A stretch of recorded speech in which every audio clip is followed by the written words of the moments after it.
kembali lagi bersama kita PKL Stories, membahas tentang apakah PKL itu menakutkan ya Kak. Di sini kami lagi berbicara dengan Kak siapa? Kak Malik. Kak Malik dan juga Kak Maya sebagai narasumber kami dengan edisi jurusan RPL.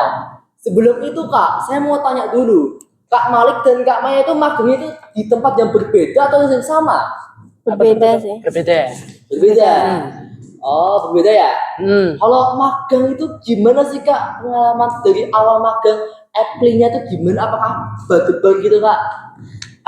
Kalau dari aku dulu ya. Oh, iya, aku kan itu pertama kali magang itu kelas 10.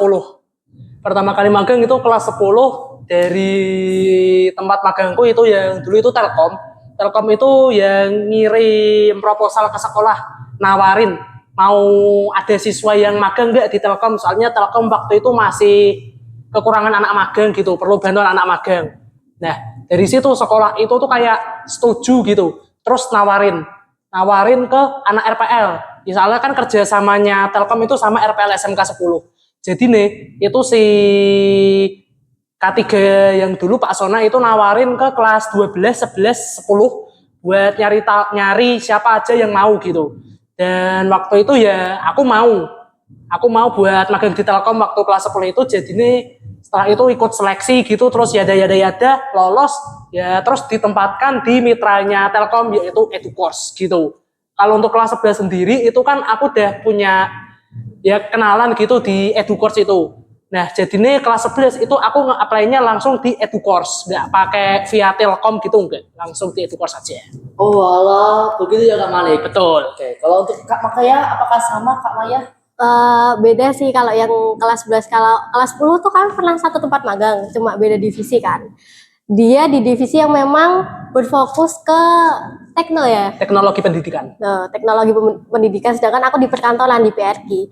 Setelah itu di kelas 11 aku pindah ke USM karena pengen cari nuansa baru, pengen cari tantangan baru kan. Dari awal kalau mau tahu apply dari awalnya itu first kita harus cari tempat magang yang teman kita belum apply. Jadi kalau misal satu tim udah apply ke tempat ini, ke tempat A, tim lain nggak boleh ke situ dulu sampai si tim A ini udah diterima atau belum gitu kan. Jadi setelah itu kita harus laporan dulu ke Pak Sona, kita mau magang di sini, nanti dicatat di PKL Notes. Betul. PKL Notes. Habis itu kita akan ngirim surat ke tempat PKL ini, dan kalau diterima bakal laporan lagi ke Pak Sona gitu. Oh alah, mau ngomong tentang tim ini Kak, apakah timnya itu harus kita pilih sendiri atau acak, atau jangan-jangan bisa individu nih? Wah, yang mau jawab siapa? Oke, kalau aku jawabannya itu enggak. Jadi ini ketika kita mau magang, itu kita boleh nge-apply timnya itu bebas. Dan kalau misalnya mau individu pun, mau sendiri gitu, solo itu boleh juga. Oh alah, gitu ya Kak. Oke, saya mau lempar satu pertanyaan untuk Kak Malik dan untuk Kak Maya. Oke, silakan. Untuk Kak Malik dulu ya. Oke. Apa saja sih plus minusnya kerja di bidang yang ada codingnya? Plusnya, pengalamannya bertambah. Minusnya, kepala pusing. Oh, kepala pusing ya? Tapi dalam hal yang baik, soalnya kan kalau misalnya kepala pusing itu artinya kepala kita itu beneran bekerja gitu. Jadi ini kita bisa berkembang menjadi lebih baik. Kemudian kalau misalnya kita di tempat yang ada ngoding kan itu tentunya sangat sesuai dengan jurusannya kita. PPLG atau RPL gitu. Kalau PPLG kalau misalnya kita magang di tempat yang ada gamenya itu malah lebih bagus lagi. Kayak ngembangin game atau bikin game gitu juga cocok banget gitu. Oke, sekarang untuk Kak Maya, apa sih kelebihan dan kekurangan magang di tempat perkantoran gitu Kak? Kalau di perkantoran, Malik juga di kantor ditempatkannya kan, cuma beda tugas aja kan. Kalau di tugasku, kelebihannya adalah lebih profesional sih, karena lebih sering ikut meeting, lebih sering nata jadwal untuk beberapa divisi gitu-gitu. Kekurangannya sih paling mungkin nggak bisa banyak untuk interaksi sama teman-teman ya, karena kita harus fokus ke tugas masing-masing gitu. Walah, ini aku punya satu pertanyaan ini. Itu pertanyaannya benar-benar ditanyakan oleh teman-temanku, benar ditanyain terus menerus. Wah, tahu aku ini. Silakan. Dapat uang nggak? Oke, dari aku dulu ya. Iya. Aku kan itu di teknologi pendidikan. Jadi sekali-sekali itu aku ngajar. Ya nggak sekali-sekali sih, sering kali ngajar. Dan kadang-kadang itu aku ngajar itu jadi fasilitator buat guru gitu, fasilitator pelatihan guru. Dan biasanya kalau aku ikut fasilitator pelatihan guru itu biasanya yang ada di luar Semarang. Jadi ikut mentorku ke beberapa daerah gitu, aku pernah ke SMK 2 Kendal, ke SMK Muhammadiyah Kendal, kemudian pernah di SMA 2 Ungaran. Kalau misalnya yang kayak gitu, itu kadang aku dikasih uang, tapi kadang juga tidak. Kalau meskipun begitu, ketika pergi keluar kota itu tetap dikasih makan gitu, dibeliin makan, ditraktir makan gitu. Atau juga pengalamanku itu pernah ngajar di di SD Daku waktu itu kan ada kayak acara MAPSI gitu. Dan itu ngajarnya itu di jam 8 sampai jam 10 malam. Nah, setelah ngajar itu dikasih uang sama mentorku. Tapi emang sering kali kalau misalnya ngajar di SD, SMP, SMK yang jamnya jam standar gitu lah ya, jam kerja gitu itu biasanya enggak. Walah, untuk Kak Maya gimana? Kalau di Telkom tuh enggak, jujur. Tapi kita dapat banyak, jujur. Tempat magangku kan aku udah 2 kali magang nih. Menurutku yang paling banyak memberikan pengalaman tuh waktu di Telkom karena benar-benar bikin aku lebih belajar lah gitu. Kalau di USM itu nggak terlalu banyak tugas. Cuman di situ kita dapat uang transport untuk per bulannya 100 gitu. Nah, itu aku juga dapat uang transport, uang bensin. Masuknya uang transport atau uang makan. Oh. Tapi kalau misalnya ini kan kayak harus butuh kerja keras kan, yang kalau misalnya Kak Malik tadi bilang untuk digaji. Nah, temanku tanya ini, kalau bener-bener kerjanya kayak kerja biasa, perkantoran biasa, nggak ada coding, apakah masih bisa digaji? Izin. Iya, ada apa. Itu pertanyaannya sebenarnya menarik ya. Soalnya kan apa ya bilangnya ya? Coding itu terlalu susah. Coding itu terlalu susah, coding itu memusingkan, coding itu menyeramkan, coding itu bikin takut, coding itu ya coding lah. Jadinya ya sebenarnya sih apa dulu nggak pakai coding atau emang beneran nyentuh komputer sama sekali? Ada dari 2 temanku kan. Pertama, dia tuh gak mau komputer. Nggak mau komputer. Perkantoran, dia tuh mau perkantoran. Excel Word aja. Iya, kerjanya gak terlalu banyak, pulangnya cepat. Nah, satunya lagi, dia itu mau magang tapi gak megang komputer sama sekali nih Kak. Lanjut ke pertanyaan yang saya tadi bakal tanya lagi Kak. Magang selain komputer itu boleh nggak? Magang selain yang berhubungan tentang komputer gitu. Oke, kalau misalnya jawab pertanyaan yang pertama itu yang apakah kalau misalnya magang nggak megang komputer dapat uang atau enggak? Jawabannya susah, jujur susah. Kalau misalnya dapat pun itu ya hoki-hokian, hoki ini kepake banget itu. Terus kalau pertanyaan yang kedua yang apakah bisa magang yang selain di komputer? Selain nggak ngoding lah, kalau selain komputer itu menurutku ya sulit ya, susah. Sulit banget. Itu kalau misal mau kayak gitu toh, itu nanti nyari tempat magangnya saingan sama TSM, TBKR, TKRO, sama TPK gitu, itu malah tambah susah. Kalau misalnya mau megang komputer tapi nggak ngoding, itu bisa masuk ke bagian kerja yang rakit komputer. Itu teman kelasku itu ada yang magang di tempat perakitan komputer ya, dia itu nggak ngoding sama sekali tapi ngerakit komputer, ngeperbaikin komputer, ngebersihin komputer gitu. Dan meskipun gitu itu dia tetap dapat waktu Lebaran kemarin dia dapat parcel sama THR. Jadi ya kalau misal mau dapat uangnya ya mungkin timing lah. Itu yang ngerakit komputer kesetrum enggak itu? Sering. Jadi kalau misalnya mau ngerakit komputer harus benar-benar berani kesetrum ya? Harus benar berani kesetrum. Kalau nggak mau kesetrum ya keluar modal beli sarung tangan karet atau beli baju khusus gitu yang anti setrum atau gimana. Nah ini kan kita kan tadi kan bahasnya kan tentang magang kan. Nah kita bahas lagi untuk awal magang. Apa sih Kak yang awal magang itu kita nggak boleh lakuin dan juga kita harus tahu gitu loh dan wajib melakukan itu pas awal magang gitu kan. Baru magang nih, nggak tahu apa-apa. Kita harus ngapain itu? Yang tidak boleh dilakukan, sama yang wajib dilakukan. Oke. Aku dulu? Aku mau jawab. Oke, Maya dulu silakan. Ini ada satu hal yang sering dilupain sama adik-adik kelas. Kalau awal magang tuh pasti nervous kan, kalian pasti diem, pasti nunggu dikasih tugas, pasti nunggu diajarin. Padahal satu hal yang ini dari mentorku bilang waktu di Telkom itu dia cukup sibuk, jadi dia bahkan kekurangan waktu untuk menghandle anak magang. Jadi kalian di sana untuk membantu, untuk belajar, kalian bakal belajar kan. Sebisa mungkin kalau mentornya kelihatan senggang, tanyain, Kak, ada yang bisa dibantu nggak? Jangan diem aja atau nunggu dapat tugas, karena kalau kalian pasif itu berpengaruh ke nilai kalian juga dan akan berpengaruh ke seterusnya kalau kalian magangnya lama ya. Oke. Sebisa mungkin aktif gitu. Kalau dari aku, yang paling penting dan yang paling utama, yang pertama dan yang paling utama, jangan pernah tanya gaji, jangan pernah tanya dapat uang atau enggak. Kalian di sana itu mau nyari pengalaman, bukan nyari duit. Iya benar. Oke, soalnya banyak banget yang gitu, banyak banget yang gitu. Waktu kelas 10 itu temen-temenku itu juga banyak yang nanya dapat duit atau enggak gitu. Nah, jadi kalau misalnya kalian pertama kali masuk magang, jangan harapin dapat duit, harapin dapat pengalaman gitu. Terus juga seperti yang dikatain sama Mbak Maya tadi, jangan pasif. Kalian kalau misalnya baru pertama kali magang, kalau misal sekiranya mentor kalian itu nggak sibuk atau gimana, tanyain, Mister, apa, Bu, gitu. Mister itu tadi panggilan mentorku di magang, Mister, Miss gitu. Nah, jadi Pak, Bu, ada tugas deh, ada yang bisa kami bantu nggak gitu. Terus kalau misalnya magang juga, kalau misalnya kalian nggak sibuk, jangan main HP, jangan buka Mobile Legends, jangan buka main game apapun, jangan buka sosmed gitu. Pokoknya kalau misal kalian jam istirahat jangan. Soalnya itu bakal berdampak pada image anak magang yang buruk gitu. Untuk ini Kak, kan kalau misalnya kita mau magang coding ya, coding ini.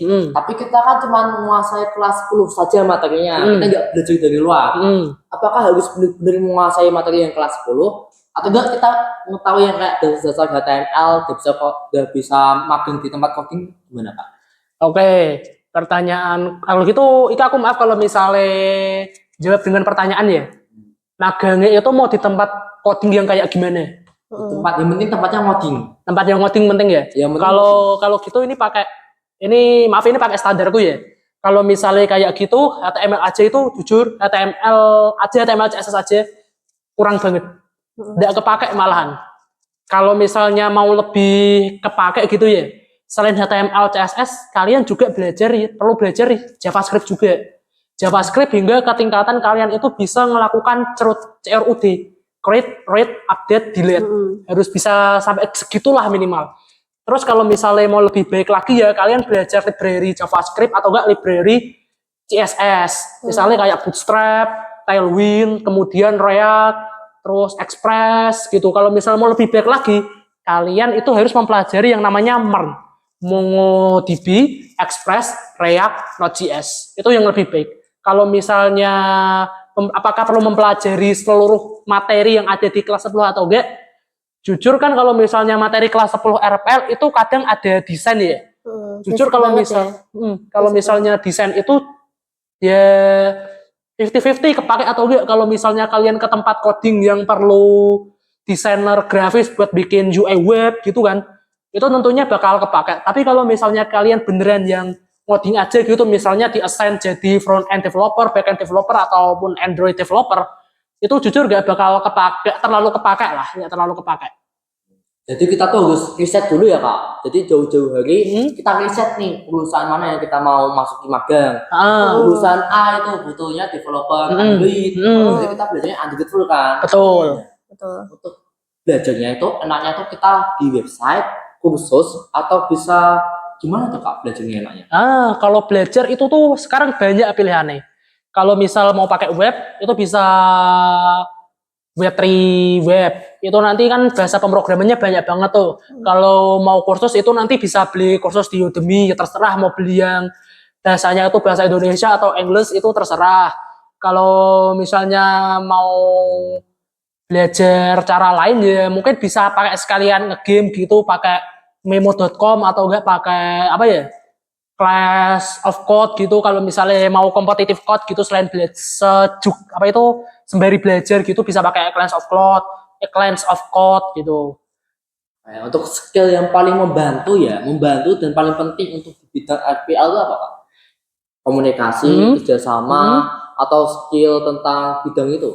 Berani salah, harus berani salah. Learning by doing. Learning by doing itu kata-kata dari K3 RPL yang dulu Pak Sona. Iya Pak Sona. My favorite learning by doing. Learning by doing. Betul. Jadi kita wajib apa ya? Kok wajib sih? Betul, wajib berani salah. Wajib berani salah.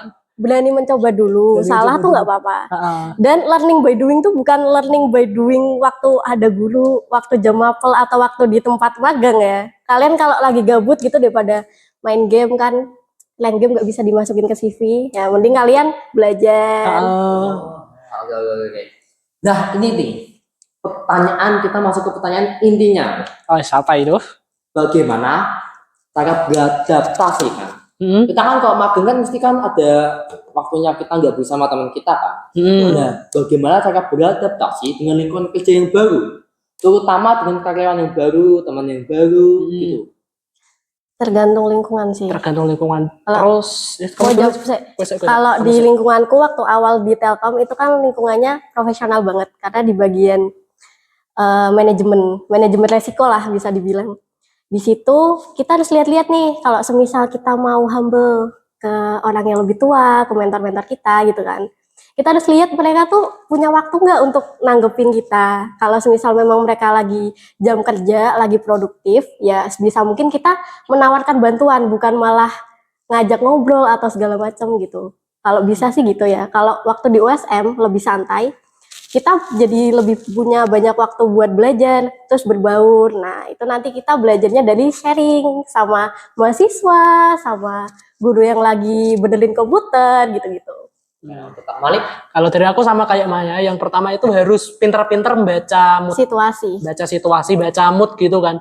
Kalau misalnya situasinya lagi produktif ya tentunya kita harus sesuai dengan apa yang mentor kita lakukan, harus ikut produktif juga gitu. Aku kan dulu sampai sekarang ya, sampai nanti pun itu nanti magangnya di EduCourse lagi, itu orang-orangnya ya bisa dibilang santai banget gitu. Kalau misalnya nyantai gitu, login atau enggak ngapain nonton YouTube gitu kan. Tapi kalau misalnya produktif, mereka ya benar-benar produktif, ya bisa diganggu. Terus waktu ini kalau misalnya di lapangan gitu ya kan, aku juga di lapangan tuh ngajar siswa gitu. Yang paling penting itu kalau misalnya enggak pertama kali kelas itu diajar sama mentor, itu kalian lihat dulu mentornya tersebut. Mentor tersebut itu ngajarnya kayak gimana. Kalau misalnya mentorku itu ngajarnya santai gitu sambil guyon, ya aku ikut guyon. Tapi kalau misal mentorku itu ngajarnya kayak serius gitu, ya ikut ngajar serius juga gitu. Nanggepinnya seperlu aja, nggak perlu sambil nggak perlu sambil ngajak guyon, nggak perlu sambil nambah komen-komen gitu. Nah, untuk tips dari kakak, Kak Malik dan Kak Maya, apa sih hal yang harus kita lakukan atau enggak? Apa sih hal yang harus kita lakukan sebagai adik kelas kan? Persiapannya apa aja? Tips and trick ya, Tips and trick. supaya makin itu berjalan lancar gitu loh dan memberikan kesan yang baik. Oke, kalau tips dari aku ya itu sebenarnya gak ada trik sih. Triknya apa? Ini gak ada trik ya, ini cuma tips saja. Tipsnya dari aku yang pertama itu, kalian kalau misalnya masuk magang, itu kalian jangan sampai berpuas diri lah. Penting udah dapat magang, penting itu naik kelas, jangan. Kalian kalau misalnya magang, tipsku itu ya kalian beneran nyari pengalaman, jangan nyari materialistik gitu, jangan berharap imbalan gitu. Terus yang kedua, kalian itu sebisa mungkin ya aktif gitu, aktif bertanya, aktif menjawab, ataupun aktif mengerjakan tugas gitu. Kalau misalnya tugas kalian udah selesai nih, langsung aja laporan gitu. Terus kalau misalnya ditambahin tugas lagi, semisal tugas lamanya itu udah selesai, terus ditambahin tugas baru lagi, ya udah terima aja, legowo pengalaman gitu. Terus ya kalau misalnya kalian dibilangin sesuatu gitu, didengerin.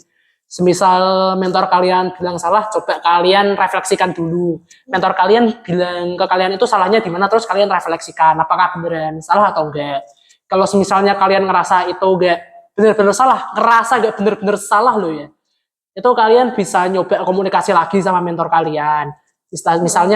Misalnya Pak Bu gitu, ini yang saya lakukan itu kan ada alasannya, ini alasannya begini-begini gitu. Terus bahasanya juga harus sopan waktu komunikasi. Gitu. Jangan, Pak, Bu, ini tugasku udah kayak gini tuh karena aku mau gini gitu. Buat tempat ini tuh gini. Nah, jangan. Itu delogok jenenge. Bener-bener. Ngawur. Terus apalagi ya?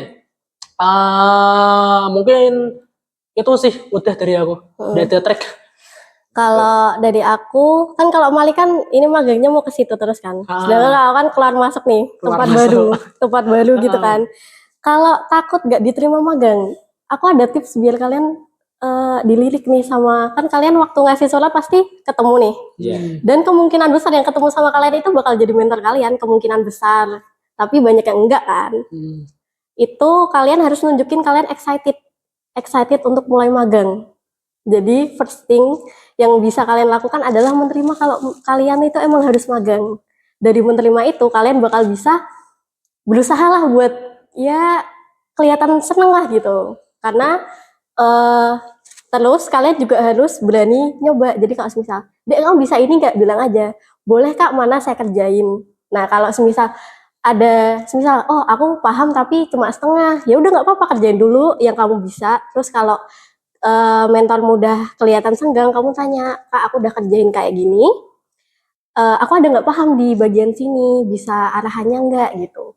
Jangan kayak kalau misal ditanya nih, Dek bisa ini nggak, bilang aja, jujur aja ya. Kalau magang kalau bisa jangan bohong soal skill ya, karena itu nyusahin untuk kedepannya, jujur. Jadi jangan bohong kayak oh bisa, tapi nanti tugasnya keteteran gitu kan. Jadi kalian kalau misal kayak bingung nih, jujur aja Kak, saya bingung untuk bagian ini, tapi kalau semisal Kakak berkenan untuk menjelaskan, saya mau gitu. Saya akan berusaha gitu. Jadi Oke. jangan. Kita masuk ke pertanyaan terakhir. Wes. Oke. Pertanyaan yang mungkin nggak terlalu banyak ditanyakan. Cuman mungkin bakal banyak dilakukan. Oke. Apaan tuh? Apakah saat proses coding atau project kita boleh menggunakan AI? Sebenarnya AI itu diciptakan untuk membantu manusia, bukan untuk menggantikan manusia. Iya, Ingat, benar. membantu bukan menggantikan. Jadi kalau misalnya kalian menggunakan AI Untuk upgrade ilmu. kalau semisalnya mau diimplementasikan ke project, pertama-tama kalian harus paham dulu apa yang AI itu lakukan ke kode kalian. Kalau misalnya kalian nggak paham apa yang AI itu lakukan, kalau misalnya kalian katakanlah mau upgrade sesuatu di kode kalian itu, kacau itu nanti. Nanti Beneran kacau. jadi acak-acak ya. Soalnya setiap AI itu dia punya pembuatan kode yang berbeda-beda. Kalau misalnya satu AI ketemu AI lain, kemudian kodenya nge-crash, itu kalian bingung cara ngedebaknya, memperbaiki kodenya gitu. Jadi pertama-tama kalian harus paham terlebih dahulu apa yang AI itu lakukan. Kalau misalnya udah paham, kalian bisa, kalau misalnya kode AI-nya itu terlalu, apa ya, bahasa agamanya itu kayak terlalu blueber gitulah, atau terlalu kompleks, terlalu jorok gitu, apa sih? Enaknya bahasanya terlalu bertele-tele gitu kan. Itu kalian sebisa mungkin harus memperbaiki kodenya itu supaya dia lebih jelas, lebih clean, lebih readable gitu, lebih gampang dibaca. Wah, bener kan ya itu ya. Yang teman saya itu ya yang AGL yang bakal nonton ya. Jangan sering-sering ngeprompt di kode. Apalagi kode project. Iya benar. Kasihan teman satunya. Oke. Ini sudah selesai ya Kak. Terima kasih banyak loh Kak, Kak Ali dan Kak Maya atas waktunya.